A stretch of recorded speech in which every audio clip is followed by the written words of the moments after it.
Slim Shady. Good. All right. Well, I think we're live and ready to go here. This is week 2 of our pilot episode of Chopping It Up with Chef Don. So thank you for all of our freshitarians out there for joining in.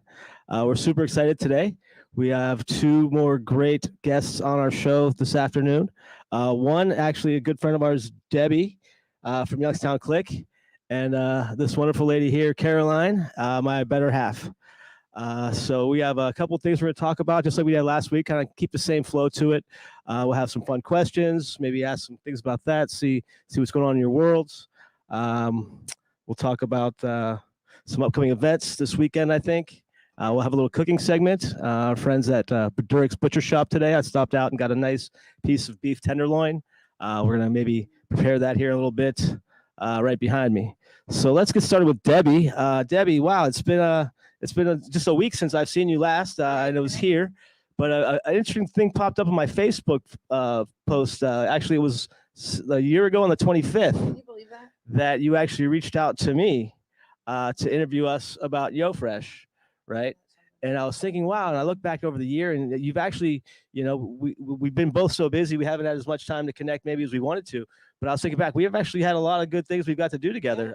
You've come out, you've come out and helped us with a couple of different events. We had a little mini series there, Fresh Slice, right? Yeah. You've been on board for a couple of events. We've been to some functions together, some community events together. So it's been really quite interesting year to even now be here to have you and ask you questions, right? This is super exciting. I'm not used to being on this side. Right? Me neither. This is really weird. So let's talk about Youngstown Click. I know what it is, and it's your favorite thing. But maybe some people out here really don't know what Youngstown Click is or haven't caught on yet. So let's get them caught up and tell them about what it is and what we got going on with it. All right. Well, thank you. Oh, you're welcome. Me on here. Okay. So Youngstown Click is, have you ever been on the outside of a click where you feel like you're just disconnected and not a part of every single day of my life? Right. I feel like it's a huge problem in this area, but just in this day and age. I feel like we get so focused and we find our favorite things to do and our favorite people to do it with. And next thing you know, our world has become smaller and smaller and smaller. And so Youngstown Click is a way of connecting local places and faces and making connections. So I know you guys, and now even on a personal level, we talk just so many around the table about so many different things, but I wouldn't have met you had it not been for Youngstown Click.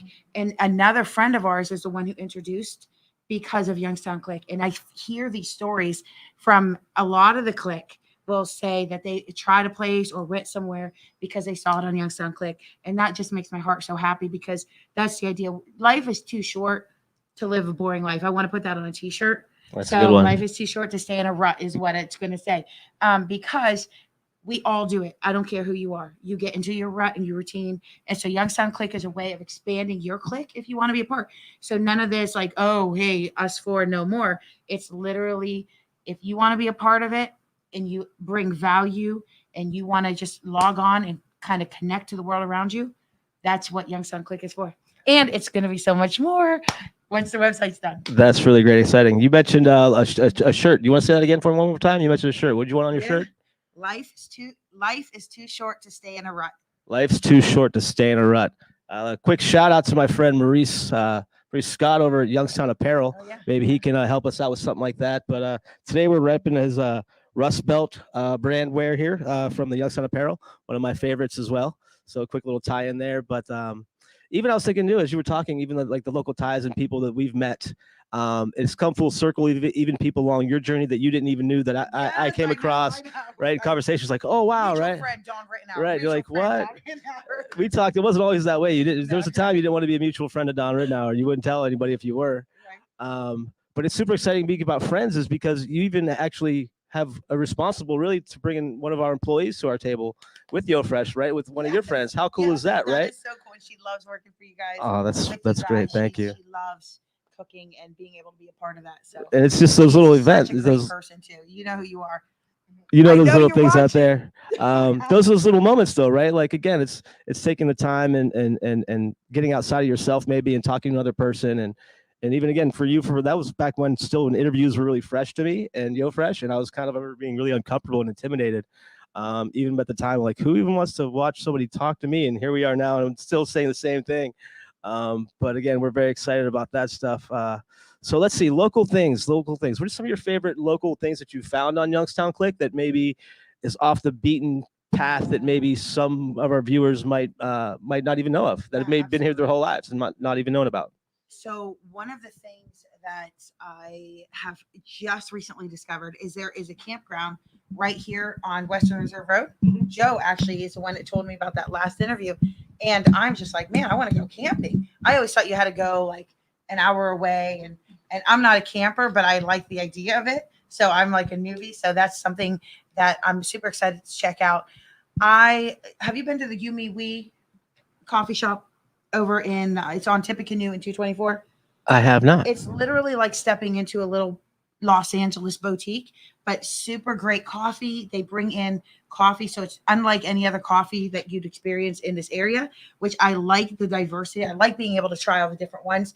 And so this is yet another type of coffee. They have refreshers, and then they also have kind of combined with the home goods side of Burke Decor. So you can actually shop and kind of enjoy the decor side of things as well. So really cool people. And I enjoy going there. I take my friends when they come in from out of town as well. That's great. I know there's a couple other like pop-up shops like that. It seems to be kind of a trendy thing now, right? Because you're able to get like double the foot traffic, right? So it's you're increasing your market and your foot traffic and getting different clientele in by having the space. That's actually a great idea. To be honest with you, there's so many places that I've discovered that I would have never discovered, like the Center for Sound Therapy. I would have driven past that all day and never known what it is. Now I recognize it. Or the little town of Salem. They are experiencing such. You guys could talk a little bit more about that. But man, I just took my nephews to the soda fountain. The soda works, and you could bring your own food in. So we brought our own food. I mean, from Josie's down the street, and then Josie's, we like Josie's and then as well. played games, no phones or anything. We had such a great time, and even afterwards, just the days following, I was like, that was a really nice time that we had there. So that's just one of the things in downtown Salem, the little town of Columbiana. I've met some great people in Columbiana. There's just, I mean, so Youngstown, I always talk about the region between Cleveland and Pittsburgh because really we're all in the same region. And I just feel like if we all were connected a little bit more, I mean, most of you guys already know about Youngstown Flea. So the things that are a little this bit weekend, more actually, well-known. that's this weekend. A shout out for Youngstown Flea coming up right here downtown. Another great, local thing to do with great local people, great local entrepreneurs and products. Again, Derek McDowell does a great job with that and promoting that as well. But yeah, we love the great little local finds. You mentioned Salem and Columbiana too, and again, like there's just so many great little things out there. We get stuck in like our own little cliques, right? Yeah, where we get stuck in our own little cliques, 100%. and we do our own little routines, and we like to go to the same place and get the same thing off the menu. I'm very guilty of this. I'm very guilty of this. I'm Mr. 3 beef tacos, right? From Mexican restaurant. Any Mexican restaurant I go, I get 3 beef tacos. I love tacos.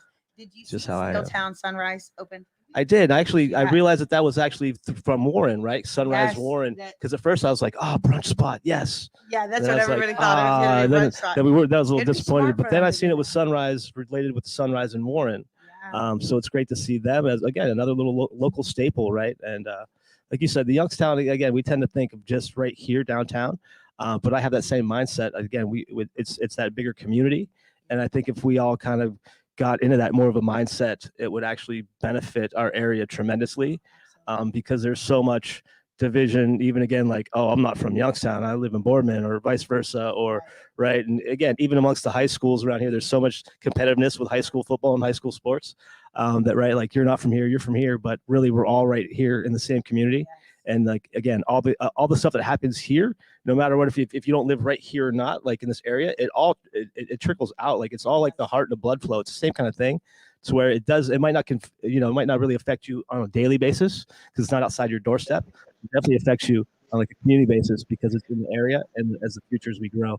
That's actually another good question that could lead us to what's something you would like to see over the next few years or so in this area that you feel would have a big impact and bring more to the younger generations, like something like piece that like maybe we didn't have growing up in the area, that there's something that is something like a piece or something to do in the area that you think would really change and benefit Yeah. Youngstown.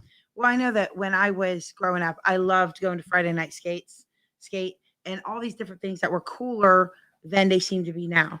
But I really think that the general similarity would be um, having a place that people can go and hang out and connect. It used to be you'd connect at the football games, and now there's so many different things. I remember driving into parking lots and literally hanging out in parking lots. Taco Bell Taco Bell, 224. yeah. Yes, the I've Taco probably Bell seen you there a taco. couple times Right. myself, right? Cruising around in my Right. beer car with my Beer friend car. Mark. I say we had a tape deck in the back with big D batteries in it because we had to listen to a Soundgarden CD, I Yeah. believe, at the time, right? Yeah, and then But no, that's what we they did. had kids in it would go to Yankee Lake truck night Yeah. and stuff like that. I just feel like some of that stuff is. I'm not saying to bring that up. I'm just saying to find something that people could go and hang out. The So the people who did the soda fountain, that was what they were answering, that need of a place to hang out for younger people that who are not going to the bars, who are not just drinking and that type of thing. So I really would like to see something that probably one of my most overused words is going to be connection. Connection makes us all stronger. It's like the good aspect of a spider web, right? Is that all the connections interweave, and it's actually proven that when something hits that spider web, there's a stress there, the rest of it actually gets stronger. It's fascinating. It's almost like smart. I mean, we can't create something. Yeah, it's like smart technology, but we can't create something like that. Go ahead. Oh, so I think just piggybacking off her idea, reaching that younger generation with like an app with a passport of like all the cool places you can go and things you can do. That way we're exposing the younger generation of things that still are here. So maybe they earn virtual points for going to the skating rink or going down to Cast Iron Soda Works and things that are kid friendly and activities they can be doing, go rock climbing, go to the trampoline park, things like that. And some type of app that would track. I know Don and I have talked about this, that we almost need like a date app that lists all these local places and we can like check it off as we've gone and That would be so great. spin the wheel and go. Or we saw like a So Tinder if there's for any software developers out there, yes. I have ideas, they have ideas. Just join the conversation. Yeah. So, but reaching that younger generation with the apps, we can't do a paper passport. They're going to lose it. They're not going to find it. I'll lose it. But having something that, maybe there's a party at the end of the year and you get so many points, you get to come do this cool, Absolutely. giant event to the public, but it's bringing people together and planning events that way. You know what? When I lived in Oklahoma, they actually had a youth group it was a huge warehouse, and it didn't matter who you were, what school you went to. It was the place to be. They had skate ramps in there. They had all kinds of stuff. And I thought, if we could create something like that, and of course there's the insurance, everybody's so scared to do things. So it would take a lot to get there, but basically a place where people could just come together without having to go drink, without having to go, even sit at a counter and eat and then feel like you got to move as soon as you're done. Just a place to be, just a place that somebody you might run into I can't tell you how many people that is their biggest need right now. I just interviewed a guy who does a dating service, and you guys are going to see that on Youngstown Click. But basically, he helps people connect who feel disconnected in the dating world. And so, no matter where you are, a child or an adult, or even like you said, married and just looking for something else to try for date night, I mean, Connection's huge. endless, yes. And even some of the things you mentioned, like there's so many things locally here. Again, just offhand, like the Butler. I know that we have the local skating rinks, the skate park. I know that there was one time there was something like that going on in Austintown, I believe. I don't know if that's still there. The rock climbing wall place in Boardman. Yeah. Ascend, right? Is that what it is? Ascend. There's just so many things to do. And so much. We've talked about it. We haven't made it yet. I'm going to see how far you got up. All right, I haven't made it there yet. So let's see. What is your why, Debbie? Like, what's your why? We're gonna talk more about the why later. And actually, my prop is behind me, so I kind of skipped it, but I'll pull it out here. And I said last week when you were here, I talked about this, and I don't think that got aired, so I'll talk about it a little bit more too. But what's your why? My why would be to make the world better than I left it, but not just that. That sounds so cliche. Everybody wants to, make. Not everybody better. does, Not though. everybody. Okay, but my why is truly to make the life of the people around me richer, and it could come from being a middle child and already being a connecting point. but just that makes me so joyful to see that something that I did brought joy to somebody else. And so obviously that's just my why in one facet of my life, because you can't live your life seeking for the approval of others. But my ultimate why, as far as a person, comes from living the purpose that I was created for That's good. by my creator. Yeah. And that gives me such purpose, because when I start floundering in that, I could go back and there many, I don't know how many of you guys have heard my story, but there was a time I had no idea. I wasn't even sure that I would ever genuinely laugh again, because I was so, everything had become so fake and routine and like, haha, and I'd want to so much. And I would take pictures and be like, wow, oh, I don't like that picture. I feel so fake.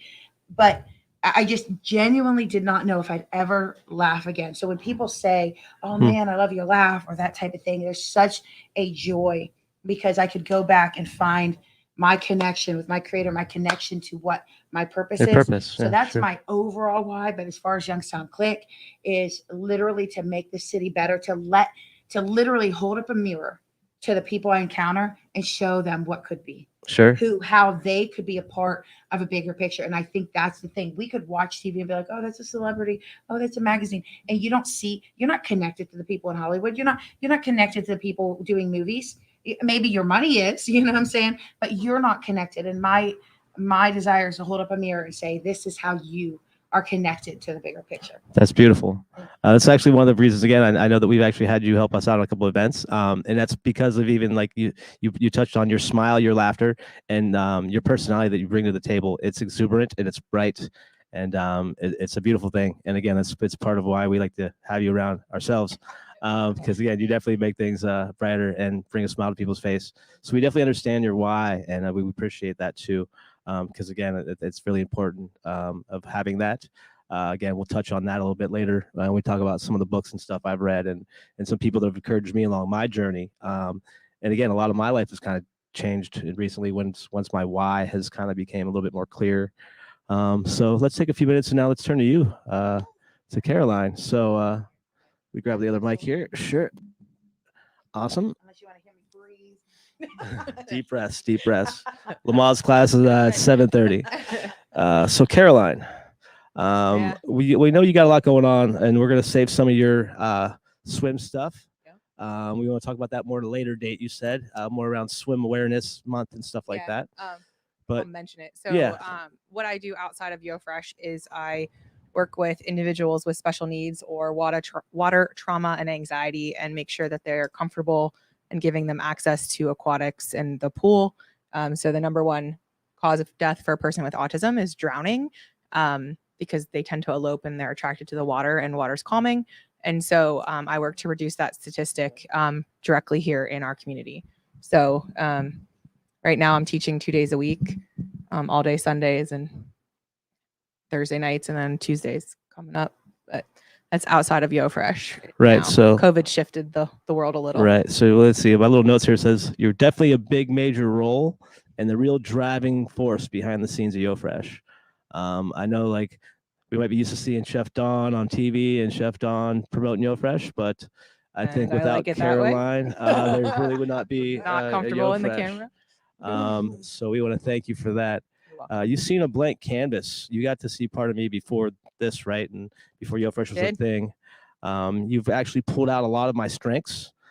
You've taught me many things, and you've helped me achieve many of my recent goals and ideas and have them become reality. So with that being said, what has been one of the hardest things on a business level as co-owner? And even maybe a little deeper, like once we get to that point, what's it like being on the other side to watch the growth? Sure. So it was really hard in the beginning, because I could clearly, one of my skills is seeing the vision, 10 steps ahead. And I could see where YoFresh could go even before some of the opportunities that have happened. And getting you to believe and be on board was probably part of the hardest part in the beginning, especially Sure. was getting you to really believe and take that full responsibility. And it wasn't just a thing to do on the side. And Right. It's a side hustle for a little while, right? I Right. didn't necessarily buy in the beginning. Yeah, And again, I'm not afraid to we right. could touch on that. Yeah, Sure, no, it he was a was something totally different. Yeah, Right? and he was a little scared and nervous, and but I remember getting you out of your comfort zone and pushing you into a world where you kind of had a little bit more control over your fate and your outcome, and in your income level, so that you weren't struggling in poverty forever. And I came from that too, where I was at a career where I was in poverty because I was building something, and I don't want to stay there either. So, but I forgot the question because I have ADHD. Well, that's actually part of some of our questions down the road. We'll touch on that. Gave We'll me go too to that many things to question. remember. All right, so we'll go to that question. We both actually have ADHD. We do. And it's very different in both of us, and it manifests in different ways, and it has very different ways of showing up. So what have you learned, and how have you learned to manage and maintain a work-life relationship with ADHD on both of our radars? I've only known I've had ADHD for 3 years now with a full diagnosis. I've had some people allude to it before that, but didn't really catch it until somebody sat down and explained it to me in a way that made sense. I always knew I thought different. I always knew that my brain was very different from everyone else, and it was always really hard to be that much of an outsider. And I still live in that world almost every single day, where I know my brain and the things I'm thinking are not always what is the norm, and that can be really challenging. But it also has a lot of strengths, like my ability to see 10 steps ahead. But where we collide is you only see 1 step ahead. And I'm like, just get through right now. Right. Where so I can see within an instant different directions of the paths that you could take, and which ways will work and which ways will have roadblocks and which would be the easiest way for you to take. Right. And you're like, I just have to take the next step, and I can clearly see that you're going down the wrong path, but you'll fight me on it. Usually, yes. Every time. And so that can be I got to learn really twice the hard way twice, right? That's just kind of how I work. But I think too, for you, after learning from Simon that a lot of the information that I was giving you was more common knowledge in the entrepreneur world and in the leadership world, you had a lot more buy-in to what I was trying to explain to you. And that helped shape our relationship in a much more positive way. That's had to take a little bit more of my learning skills too. And realizing that, again, some of the stuff of me we'll talk about reading and stuff here later. Some of the stuff I've been able to read actually made it so it wasn't just my wife was talking, right? Just to like tell me stuff. It was actually like, oh, wait a minute. It feels so personal. And sometimes it does. And we talk about that too. And again, like it is. Sometimes it just feels personal. There was what you said the other day. You sent me a Facebook. Oh, I sent you a TikTok. Yeah. You resist the TikTok, and I keep sending you TikTok videos. I'm not there yet. But it talked about TikTok's great. If what was it? Do you remember offhand? If you're always so one of the things that you tend to do is I'll say a sentence that's just a statement, and you add emotions and I hear all different things and of it, all sorts of weird things, and I'm like, I clearly didn't say that, and I can go back. Weird things, emotions and feelings. Definitely. Right. Like it's just information. Not just It's just information. Like it's like, hey, what did you spend this? Like you went to Target and spent $200. What did you spend it on? And not that you did anything bad or wrong. I'm just asking. Why did you go to Target and spend $200? What are you doing? And she's really like, hey, what did you buy at Target? Right. But I hear like, what are you doing spending money at Target? Like, but it was if you always hear something one way. Right. So he puts all these like other things into the words, and I'm like, that's not what I said at all, or what I clearly go back and read what I wrote, and it's not there. No, what was the quote though? It was something about how if that's been your whole life, where like you had to figure out if people aren't. If you had to read between the lines your whole life, then when someone's actually clear with stating to you, it doesn't make sense because you've been conditioned to read between the lines and there's like underlining tone of like right. And I was like, holy. Right, where I'm the other way, where I can't read between the lines, and I need you to tell me directly. So and I'm like, Caroline, it's so obvious. She'd be like, what? I'm like, you didn't say anything right there. Like that's just a bunch of fluff. I feel like I'm being so clear. Yeah. You switch. Like finishing my sentences. You know what I'm saying? And I remember the first time, and most people around me did. They got where I was going. I remember the first time I talked to somebody, she was like, no, I don't understand. And I was like it annoyed me because I was like, I'm already past that, right? So I repeated myself in a way I thought she would understand. I said, so you understand? No. And so I repeated it again. She was like, I feel like you're repeating yourself. And I was like, that's right. I try to come back with that and just say, can you explain it in a different way? Because sometimes the way he'll explain it, I'm like, I don't understand. But if I ask him to repeat himself, then that's not really helping. Yeah, But like, so can you explain it in a different way, or I can't relate to that. Can you come up with That something? exercises the mind too, to be able to talk to different audiences and not get stuck in a rut. Yeah. Of communication. Yeah. Sure. Sorry. Go ahead. No, it's okay. Let's see.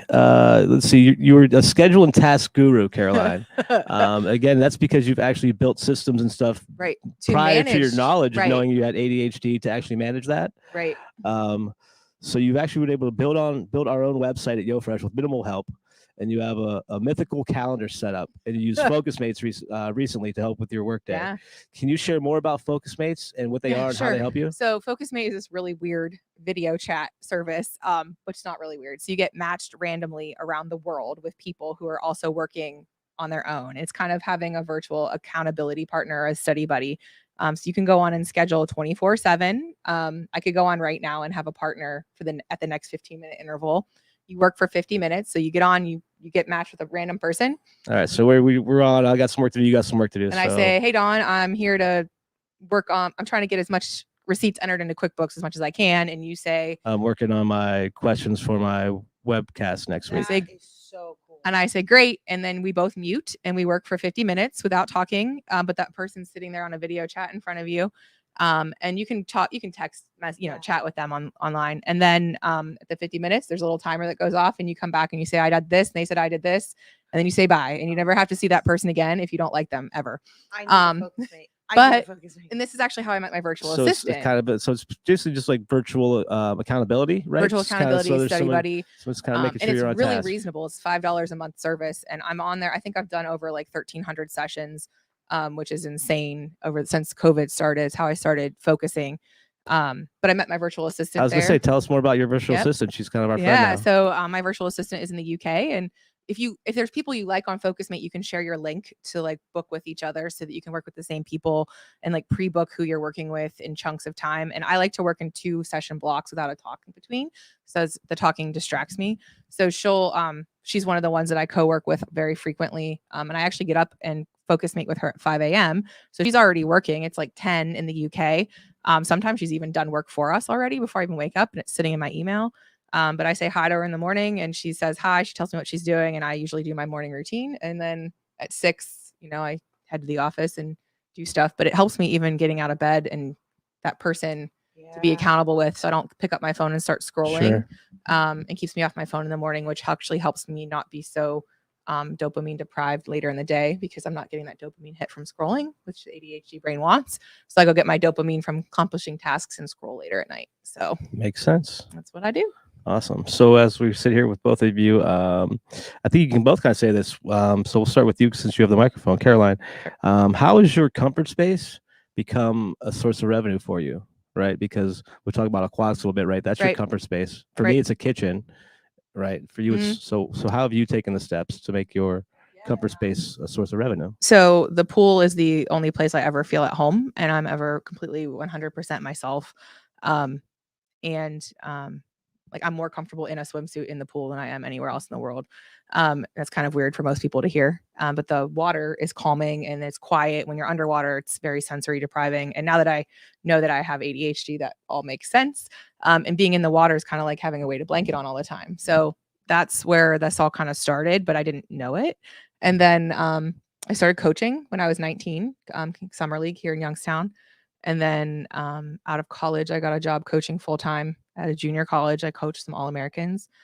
Through that, I learned I do not like coaching college age kids. They're very boring. Now I know it's because I have ADHD. So I like the little ones.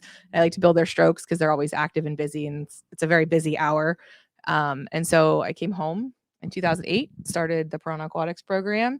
And then through that, had some kids with special needs walk on the team and learned how to work with them best. Kids with children with autism who are now seniors in high school, which is crazy. And then that's kind of how that all turned into a revenue source for me. So I built a swim club in Salem, and then through that transition to working with kids with special needs. And pre-COVID, that was what I did for my full-time job. But I actually prefer it now that it's my part-time job. It's a little less stressful that way. And working with kids with special needs can be very exhausting on my body. So it's good to have that time down too. Sure. And you kind of been able to do the same thing. You've kind of been able to take something that is your comfort zone. photography, marketing, that kind of stuff, and peopling. And you're kind of like, right. Peopling, I And like you're it. like turning that into a revenue stream. So like tell us about, how's that work for you? I love it. I love talking, but I love also listening. And I think that that's kind of where what I do kind of comes in, because my family does now tease me because we'll go out somewhere, and when most people would be like, "Hey, how's it going?" Da da da da. And just in small talk, I'll hear something and I want to go deeper. I'm like, so I'll take something, and next thing you know, if I'm not careful, there's a full conversation. And I've thought a lot about it, and I think, you know what, I really care though. Like, I'm not trying to make conversation, I'm not just trying to talk to be heard. I actually want to know these things. I'm naturally, I realize I'm naturally curious, and maybe more curious than the norm. So I feel like that comes in a not so obvious way. Like, people see me talking, or people see me out there marketing or connecting people, but I really believe that it comes from a base of curiosity, a base of wonderment, that type of thing. And then when I was a kid, my sisters used to get so upset because I'd sing in the car, or I'd naturally talk loud. They're like, "Why are you talking so loud?" And then I'd get hurt feelings because I was like, I wasn't even talking loud, or, this or that. And my mom used to always say, "Debbie, one day you're going to get paid for talking. One day you're going to get paid for talking." So what I did is, after she passed away suddenly, as a tribute to her, I joined Toastmasters.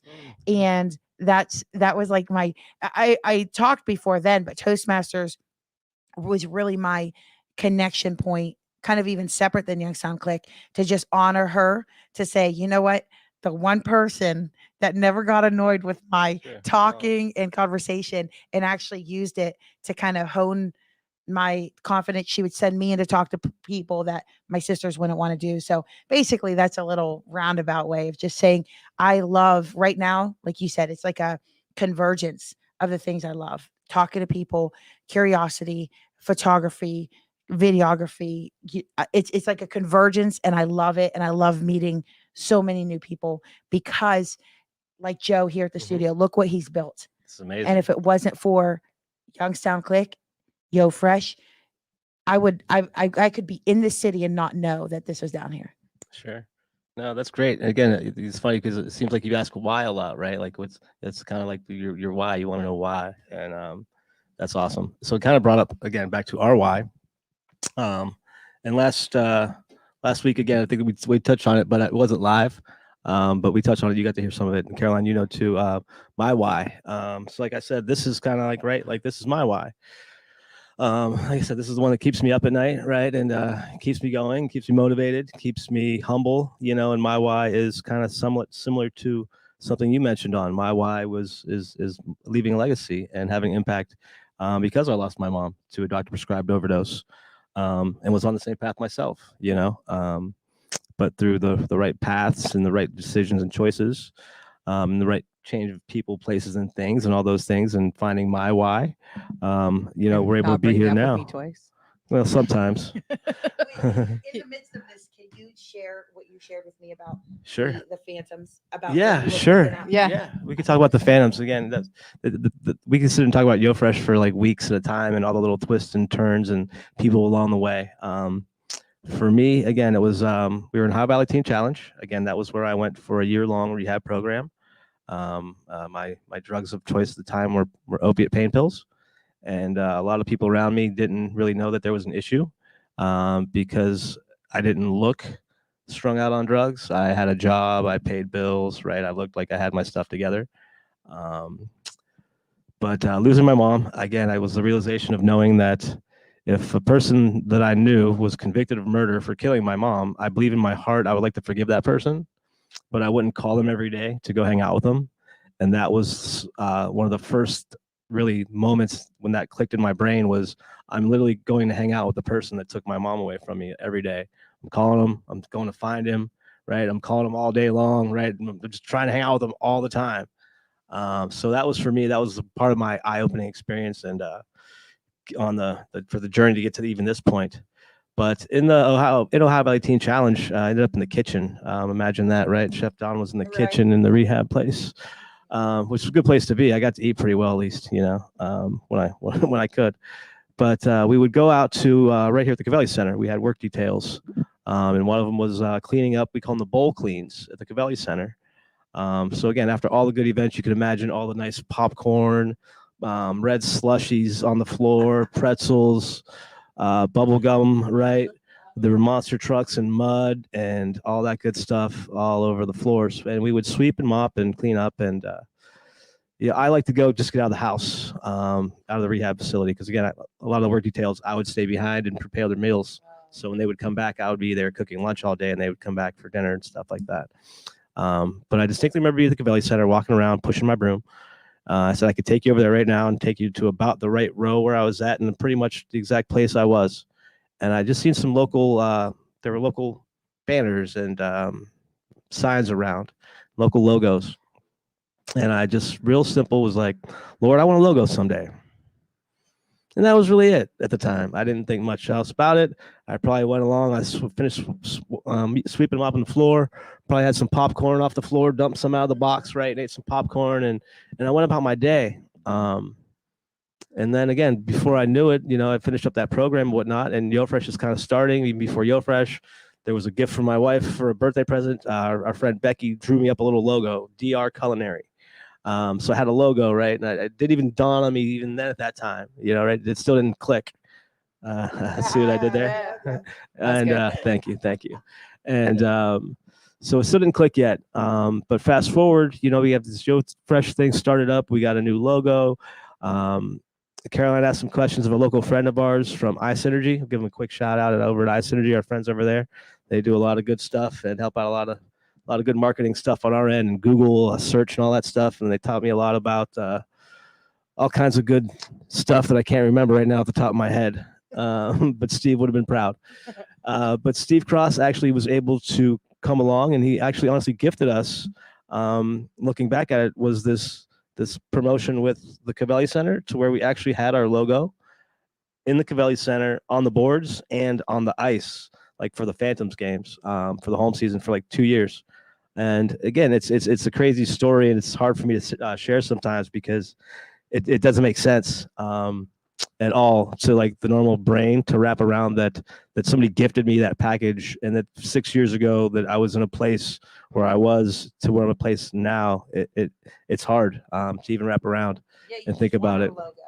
I didn't even know. Yeah, they said that God heard, right? God heard what I said, and like I said, it came to fruition, and it was literally he revealed it to me again, like it showed me, like I heard you, But again, my why too, again, it's to leave a mark here, because again, my parents, I love them. They did the best they could with what they had, but I've been given the opportunity now to have a little bit more knowledge in that, and I just want to make sure that if there's anybody again struggling with the addiction, or some of the struggles that I've gone with, or even some of the kids we get to talk to at Inspiring Minds Youngstown, or even through this, if there's like that one person that can maybe just get something, right, that I didn't have up until my age now in my 40s, because I've gotten most of my knowledge and books and stuff I've read has been at a later age, to where if I can get a young kid in his 19 or 20 to get a hold of something, right, or just even a bit of encouragement to be like, look, bro, you can do this stuff, right? Like, or look, girl, you can do this. You want a podcast, you can have a podcast. You want to do this, you could do this. Like, because right, there's exactly over Joe's, right? It's the same thing. Like a couple weeks ago, I was like, I want a podcast. Like, because again, but shout out to my mentor Simon, right? Simon Aries. I'm like, this dude has a grindcast, and that's kind of how that's what attracted me to find mentors, was again a podcast, something like even like this, that Simon did, to be able to see my mentor do it and saying, I would like the chance to do that, and just finding a way to make it happen. Again, we talk about addiction sometimes, and too, like I knew back then, like if I wanted to go find something, I found it, right? If I needed to make it happen, I made it happen. But as now, like in life, we get to that point, like we don't really want to do that stuff. Like, I don't want, that's hard. Like, I don't really want to go do that, and I don't want to have to put up with that. But I think that's the stuff that like you have to go through. But even for you, it's learning that you had the skill set to do it, because if you were in addiction, you would have found there would have been no barriers to finding what you needed. Right, exactly. And it's the same thing. So even those things that are maybe not our positive past, that they still taught us skills that are, if you put them in the right arena, can actually make you thrive. And I think that's even for one of the things that you and I worked on, was reframing some of the skill sets that you had and putting them in a more positive direction and like on the right, using that same go get, like, I want this Right. thing, right? Like, I want this thing. Well, we'll go get it. Like, Right. figure out what you need to do to Well, go get it and go do Sure. it. It's like I got the opportunity to be interviewed with Mahoning Matters this week as well. And I told her it was the same kind of deal. Like it's that obsessive behavior and that thought process, right? That we'll say that addicts have, but it's what if it's just really just like misdirected, right? It's not that I was an addict. I was obsessive, right? So now I'm obsessive And about like self-medicating. white shoes, right? I'm obsessive about like right. It's not a healthy popsicles, habit, honey. right? I'm obsessive Those are about so like not a healthy habit. different things that I move, right? And there's fresh white shoes, right? Always. I'm obsessive about like, making sure my shoes are white, and Always. and that stuff. I'm obsessive about things, but it's taking that obsessive and getting the negative away from it and finding the positive, like we just talked about, right? So again, now I'm obsessive about like setting goals in my life. I'm obsessive about maintaining, a healthy relationship. I'm obsessive about doing better. I'm obsessed about leaving a legacy. I'm obsessed about making sure my kids are taken care of and doing better than I did before then, like, and obsessed about the positive stuff. So it's really a mindset of again, it's not so much addicted, but obsessive. And again, like for me, it's knowing too, like now that I know, we haven't touched on this too, but depression, right? I battled depression my whole life, not knowing that I'd battled depression, right? Until recently. Mm-hmm. And we didn't touch on that, but there was a major struggle in the beginning of YoFresh. Yep. My depression reared its ugly head. Pretty rough there. Now looking back at it now, I could see that there was a time that it was bad. Like I didn't want to get out of bed. Like I didn't want to. Yeah, you'd wake up on a day that we had to go to the incubator and cook And just before we had our lose own my space, stuff. and he was losing his mind and just upset, and I can't do Just this. couldn't And do I'm like, and I finally remember just saying to him Yeah. one day, like, get out of bed and go cook. Like, you don't Right. have a choice. Like, I can't do this. Right. Like, I don't cook. We've learned very early on. It's not your Caroline should not specialties. be in the kitchen on a regular basis. It's not a good space. But like that's your space. Go do your thing. And then I remember pushing you to get help and medication because I could kind of see, right, like that's taking that step back, that you were, a lot of your addictive, your problems before were stemming from unbalanced chemicals in your brain. And like, so seeking, right, those Dopamine things, the releases dopamines and all that good stuff. Yeah. And so then I'm watching you go through the cycle. And I even remember in the beginning when you started your meds and you're like, I hate these, I feel flat. And I said, but you're used to like this The manic, right? manic Up and depressive down. manic depressive. And honestly, Good it's times, really good times. Roller exhausting. And it's coaster stuff, exhausting, good as your times. partner, because you don't even know what you're going to wake up Me next to neither. that day. Yeah, I didn't either. Yeah, it was hard. Oh, And sure. but like once you got 3 months or so into your medication, like I remember explaining, like it's just they're just supposed to be like this. Like I remember, like you'll have days that are like this or like this, but like most of the time, most people are like this, and that's where you want to be. You're not really flat. You're just not. Yeah, I remember the first time I heard the birds chirp. Mm-hmm.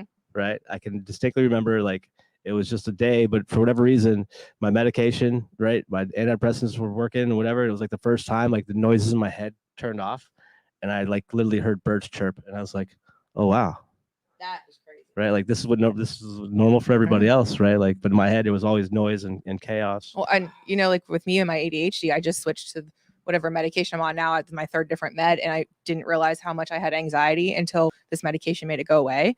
And now I'm having to relearn how to work without anxiety being the driving factor of my work, and that's a very weird space to be in at almost 40 years old. So it's amazing what, like, when your brain chemicals are off and then you get the things that work right for your brain, how your life can change and shape for the better, really. I mean, I remember like earlier this month, I finished my QuickBooks for the month, and it was like the 3rd of the month. And I normally don't finish it till almost the end of the month. And that's a weird space because I normally, jump around and skip around, and I was able to focus linearly on one thing. It was amazing. ADHD, now think about House of Pain. Jump around. Yeah, my meds wore off a long time ago. So all right, I'm gonna take a quick moment here and talk about some of our local sponsors and give them a quick shout out. And then I think we're getting close to our time frame here. I can have you ladies exit here to stage, and I'll talk about my sponsors, and we'll go to a little cooking segment, and we're gonna make some steak, make some filet mignon tonight. But a quick shout out to Zabel's Restaurant Equipment Supply Store in Youngstown for all your fresh pans, knives, kitchen supplies, and janitorial needs. Check them out. Badurik's Butcher Shop in Mineral Ridge. Steve Badurik out there and his team keeps everything fresh cut and on point out there. Get all your meats seafoods, and sausages and all those good things out there. KTM Power Sports in Canfield. Jason, the gang out there keeps themselves busy with the latest KTM Power Motorsports and accessories. Stop out, see them, and get yourself a new cycle. Youngstown Apparel, our friend Maurice, and the Lube Stop on Belmont. Youngstown Apparel keeps me fresh. Nice shirts every week, so we give them a shout out. Optimal Health and Wellness in Canfield. Susan Cavalier, again, she also gives a local IV drip that keeps me hydrated with vitamins, minerals, antioxidants. It's the superhero drip is what I get weekly, and helps keep me running optimal and fresh. Charlie Borton, one more time for Borton's Detail. Keeps our whips fresh, protected for years to come from chips and scratches.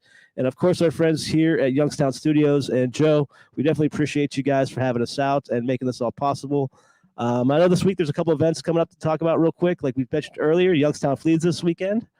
My friend Doug Reed has a nice event going on for Legacy coming up for his Bridge of Hope here Thursday and Friday. And there was something else I just went blank on this weekend. Oh, yes, of course. Second Harvest Food Bank's Taste of the Valley. We're excited about that. We'll be there. That's this Sunday at Stamp Auditorium. Come out and get your tickets, get a taste of the Valley, and help support Second Harvest Food Bank.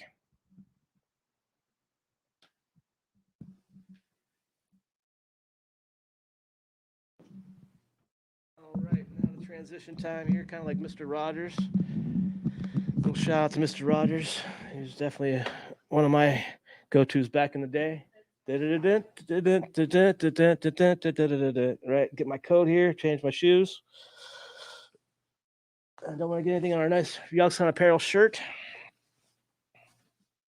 So today when we were out, we were able to stop over at our friend Steve Bedurik's Butcher Shop. And while I was there today, I picked up half of a beef tenderloin.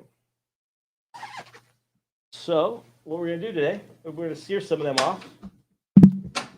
Bring this a little closer to me here. Let me get my pilot up and running here. Get our burner on first so we get some heat. And we're going to just get that going first. So, beef tenderloin, right? Get your filet mignon out of here. It's your higher end cut. Really a muscle that doesn't get used a lot on the cow. That's why it's really tender. It's definitely a leaner piece of beef. There's not a lot of fat content around it, but there is a little bit of marbling in the tenderloin itself. So again, we turn to get this. We go to our nice high-end steak houses. We'll order our filet mignons. And this is kind of the pre-product beforehand. Stevie, go ahead and took that down a little bit for me and got off most of the silver skin here. But that's kind of that little white silver piece on the outside. Looks like a little bit of a skin there. That's actually unedible, and your body doesn't really have an easy time breaking that down, that silver skin. So we make sure we get all that off. As we see here again, this is pretty well cleaned up and tenderloin here. Nice. There's a little bit of that silver skin there. We'll get that off. There's not a whole lot of fat. That's why this is actually the leaner cut of meat. But again, there's a little bit of nice marbling in there as well. So we're going to keep this simple. We're just going to cut a couple little steaks out of this. Nothing big and crazy. Nice sharp knife there from Zabels. J.A. Henkel brand is one of my favorites. They have a nice wide selection in there at Zabels. And again, this beautiful tenderloin we picked up today at Bedurik's. Nice marbling. Looks really good. Nice and lean. So we're going to start off real simple. Like I said, we got our pan going there. We got a little bit of olive oil in there. Go real simple here today. We're going to go salt, pepper, and coffee. So you can use whatever, maybe local coffee you would like. I have something dark here, I believe is a Colombian, that we picked up from Libs in Salem. Our friends out there. They definitely have all kind of good coffees out there that are fair trade and all that good kind of environmental stuff that we kind of care about and make sure is important. They do as well. Now we've had this meat, again, if you're doing this at home, you're going to have that tenderloin sit out maybe a few minutes 5-10 minutes before you're going to cook it, and just kind of get the temperature and the chill off of it. It just makes it a little bit easier to sear and cook.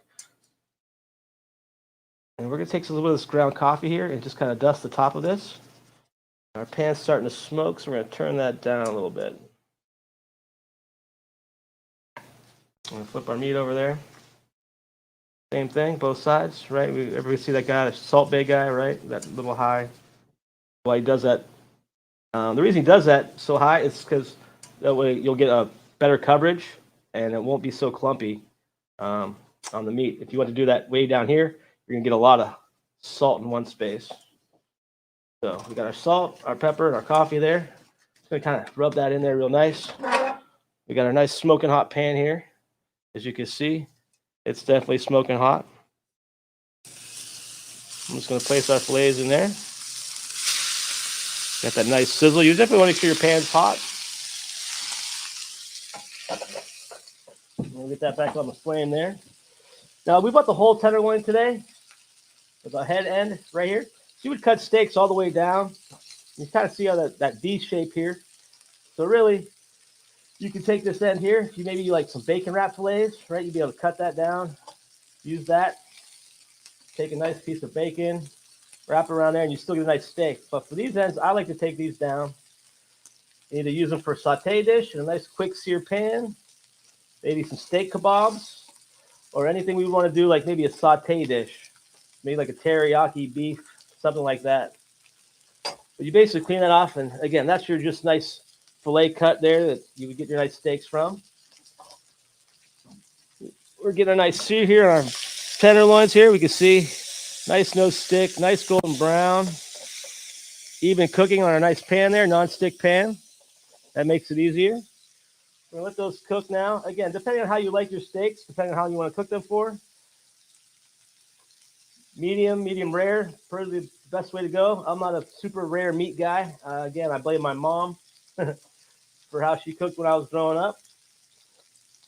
But these beef tips here, again, the good thing about this is there's no waste. This is all beautiful filet mignon beef tips. Maybe beef tips and noodles, steak salad, maybe some French fries, that kind of thing. Great to use that up for that. So we're going to pull these off here and wipe our board off and play with some of our fun stuff underneath.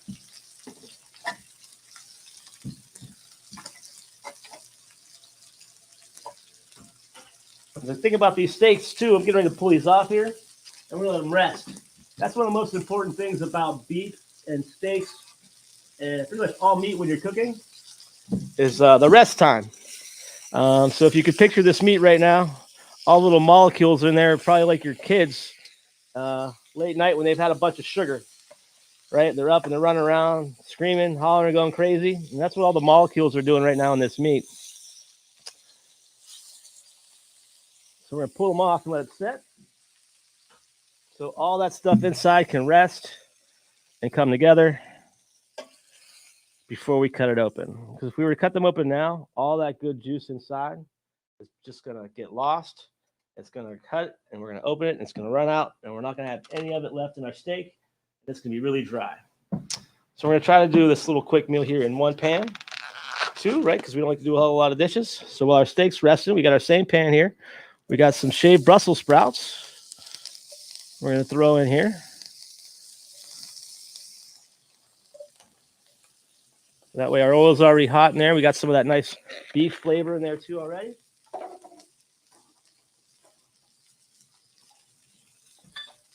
And then we have some bacon. Can't go wrong with Brussels sprouts and bacon.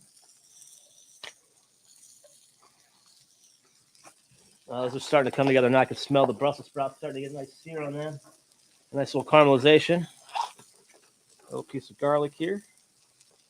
We're going to throw it in there whole for now, just to let it cook and saute with the Brussels sprouts. Just a light cook on those. So earlier, we actually have some quinoa that we had. So we had some quinoa and onions and tomatoes. We're going to take this and put this right on our plate here as well while our Brussels sprouts are cooking. There's some chickpeas in there, a little red onion, A little balsamic vinaigrette. That's some Mediterranean flavors in there.